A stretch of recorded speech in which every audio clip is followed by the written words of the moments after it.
Part 1 দেখেননি, আগে সেটা দেখুন। মঙ্ক আগেই বলে দিয়েছিল, 24 আওয়ার্স আগ থেকে no alcohol, no sex and I followed every rule. অবশেষে আজারনকে প্রণামী দিয়ে শুরু হলো my sak yant journey. Bamboo needle একটু একটু করে স্কিনে ঢুকছিল। পেইন ছিল অবশ্যই, কিন্তু it was more than pain to me. মনে হচ্ছিল ভিতরে কিছু একটা চেঞ্জ হচ্ছে।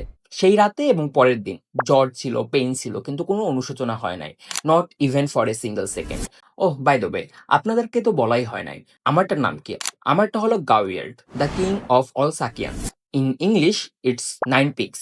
প্রতিটা পিকের একটা আলাদা মিনিং আছে, যেমন প্রোটেকশন, সাকসেস, চার্ম ইত্যাদি।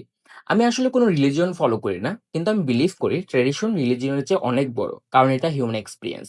Back to the sak yant. একজন মঙ্ক একজন স্ট্রেঞ্জারকে এতটা ট্রাস্ট করে তার বডিতে ব্লেসিং দিচ্ছে, এটা বিউটিফুল। এই ট্যাটুটা আসলে আমার স্কিনে, কিন্তু অনেস্টলি এটা জাস্ট ইঙ্ক না, এটা অনেক ডিপ। আপনি কি কখনো এমন কিছু করবেন একা একটা নতুন দেশে? কমেন্টে বলুন।